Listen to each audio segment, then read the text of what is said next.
Warm welcome to CA Raja classes and thank you so much for joining this mini and micro webinar. Before we get into the discussion, let me just take a couple of minutes to introduce myself. I am CA N Raja, a chartered accountant by qualification, a teacher and trainer by passion, and teacher for 3 lakh plus students worldwide. I started my career as a banker with State Bank of India. Then after a period of 4 years, I got into CA practice. I had my practice for 7.5 years, but I realized my calling is teaching. I started focusing on teaching and training. And today, with the blessings of God, we have 3 lakh plus students worldwide. So now it's time for us to get into the session. In this session, I'll take you through the difference between DSCR and FOIR. First, let's look at the meaning. What do we mean by DSCR? When we say DSCR, it stands for Debt Service Coverage Ratio. Here, banks and financial institutions are basically going to measure the repayment capacity of the borrower for the term loan they have availed for a project. So what is the focus? The focus is measuring repayment capacity of the borrower. Then what is FOIR? FOIR stands for Fixed Obligation Income Ratio. And here also bank is going to measure the repayment capacity. But here it is measuring the repayment capacity of the borrower with reference to it can be a business loan, a mortgage loan, or a long-term loan. But both the ratios, they basically measure repayment capacity. Okay, what is the formula that is used in these ratios? First, let's look at DSCR. DSCR ratio, the formula, numerator is cash accruals and denominator is obligation. How this cash accruals is calculated? It is calculated as profit after tax. Then it is added back by depreciation because it is a non-cash item. Then it is added back by interest on term loan because we want to know what is the cash profit before paying interest. So for that reason, we add back interest on term loan. This goes to the numerator. Whereas in the denominator, it will be interest on term loan plus principal commitment. So this will be calculated for each and every year so that DSCR of each and every year can be understood and arrived at. Whereas FOIR, the formula is like this. It is fixed obligation divided by income. And when I say fixed obligation, it is the fixed obligation with regard to the present loans which are running and the future loans that is proposed. Okay, so this fixed obligation is basically the summation of EMI, which includes interest and principal. So you should factor both the present running outstanding loans commitments as well as the proposed loan commitments. That goes to the numerator. Whereas in the denominator, it is income. When we say income, this is cash profit. And this is one distinct difference when compared with DSCR. Here, when we take the income in FOIR, that is the cash profit, it is freezed as per last financial information. That is, if the customer is approaching now, let's say we are in December 20, the customer is approaching loan now for let's say next 5 years. For next 5 years, what will be his cash profit? That will be based on his last submitted financials. In next 5 years, he may earn more. He may have more cash profit, but that will not be taken into consideration. Okay, so that's the distinct point when it comes to FOIR, because in DSCR, what you are going to do is you are going to arrive at cash profit for future, and in future, this cash profit can be estimated to increase. That's what I have in next point. Look at here. How cash source is measured. If you take DSCR, it factors estimated projected cash flows, which can be based on future cash profits. And this future cash profit can be estimated to increase. Let's say, for example, a customer approaching a bank for a term loan to start a business. It means this business will acquire assets. Using that asset, they will produce product, then they will make sale, then out of that they will make profit, and using that profit they will service a loan. Okay, in those cases DSCR will work out. Even for existing businesses which are going for expansion, it's possible that their cash profit can increase from their present level. In those cases, also DSCR will work out.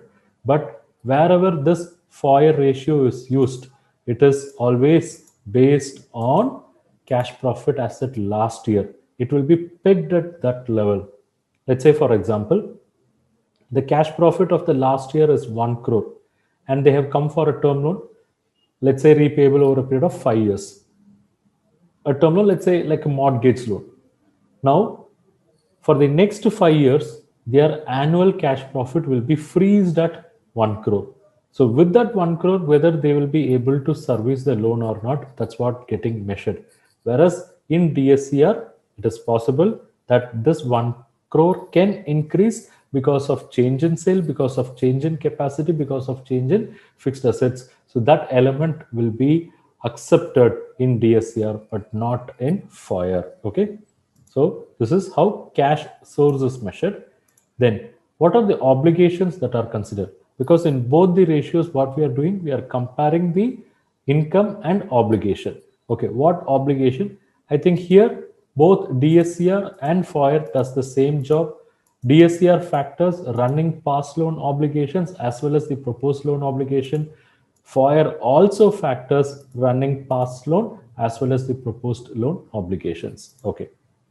When DSCR is suitable, when FOIR is suitable. DSCR is suitable for project financing, let's say like term loan, because this is going to involve estimation, projection. It's possible future revenue can be estimated, projected to increase, same the profits and cash profits. Whereas FOIR can be used for medium to long term loans where the repayment is based on existing cash profit, existing capacity. That's why generally we see this in mortgage loan, business loans and all, right? And what is the minimum acceptable level? If you take DSCR, the minimum acceptable DSCR for each and every year throughout the loan tenor will be like 1.5 times every year. Of course, it could vary bank to bank depending upon the bank's risk perception. Conservative bank will say something like 1.5 times, whereas the banks which are ready to take a little bit of risk, they'll go even up to 1 time.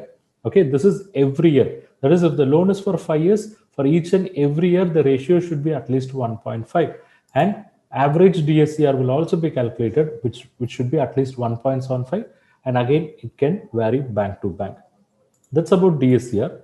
Whereas FOIR, it is calculated in a kind of a reverse model because we are comparing the fixed obligation with the income. Okay, so fixed obligation is seen as a proportion of income. So it should be between 40 to 55%. So if fixed obligations are greater than 55%, it means they are leveraged. They may not become eligible for financing. But on the other side, if FOIR is below, much below, say somewhere like below 40%, it indicates they have much of repayment capacity. Okay, so these are the broader differences. Even other differences can be added, but these are all the differences which I wish to add. Thank you for watching this webinar. I am sure you have derived value from this webinar. And if you wish to learn more, I have some good opportunity for you. What is that? Check out. It is this Credit and Financial Analysis Mastery course exclusively designed for bankers and for those who want to have bankers' point of view. This is a course which we have developed after a detailed analysis, a thorough discussion with several hundreds of bankers and finance professionals. We have identified what is their exact requirement when it comes to SME and corporate credit and financial analysis. In this mastery bundle, I'm going to give you access to various courses. To start with, we have course number 1, Basics of Credit Analysis. In this course, we have explained the basics of credit analysis through various sections, section 1 to 9.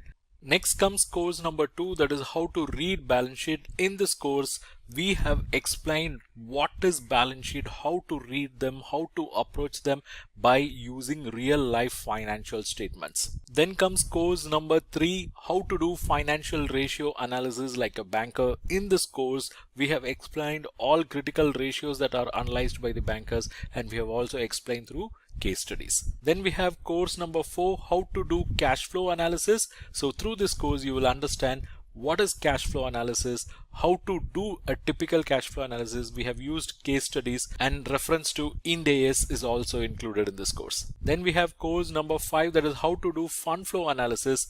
This is a critical financial analysis tool, and in this course you will learn what is fund flow statement, how to analyze them from banker's angle, how to prepare fund flow statement from academic angle as well. So overall 5 courses, each 1499. So aggregate price should be 7495, but you are not going to pay that. For you it's just rupees 2499 for 1 year access, or rupees 4999 for lifetime access. And it is not yet over, you have some more bonus.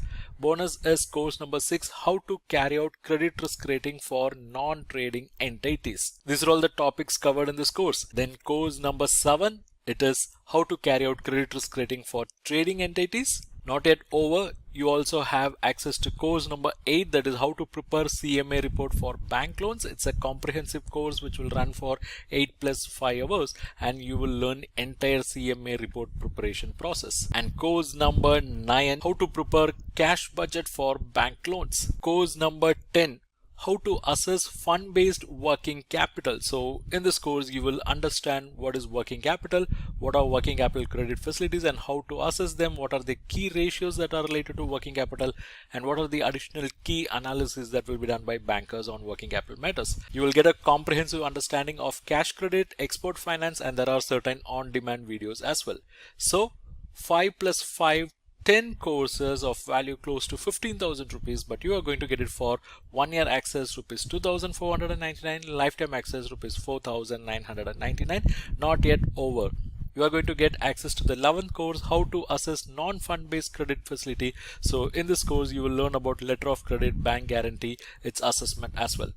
Then comes course number 12, how to do term loan appraisal and assessment, because it's a complex process with a lot many technicalities. So this course covers all in detail. And course number 13, basic elements of loan proposal. So how a typical loan proposal will be, what are the basic elements that are covered in this course. And we have course number 14, case study on credit analysis. Various case studies based on practical experience and discussion with various bankers and finance professionals are included in this course. And course number 15, this is about collateral securities, where you get knowledge about collateral securities. So overall it's 15 courses of value close to 22,485. It's 1,000 plus lectures. You can subscribe for 1 year access or lifetime access as you wish. These are all pre-recorded courses, so you can access them anytime as per your convenience. You can access them in mobile app or desktop, and for you the price is not 22,485, it is rather 2,499 for 1 year access or 4,999 for lifetime access. You can check the link in description, where without using any discount coupon code you can enroll at this discounted price, because it's a discount applied link. And not yet over, you're also eligible for some more bonus. The bonus is access to various ebooks and e-resources. You are going to get access to various financial ratios ebooks, financial management related ebooks. You will get access to financial analysis related ebooks, credit analysis ebooks. Not yet over, you will also get access to other resources like test series, templates, audiobooks, video books, career guidance material, and a bonus resource. Check the link in description and enroll now.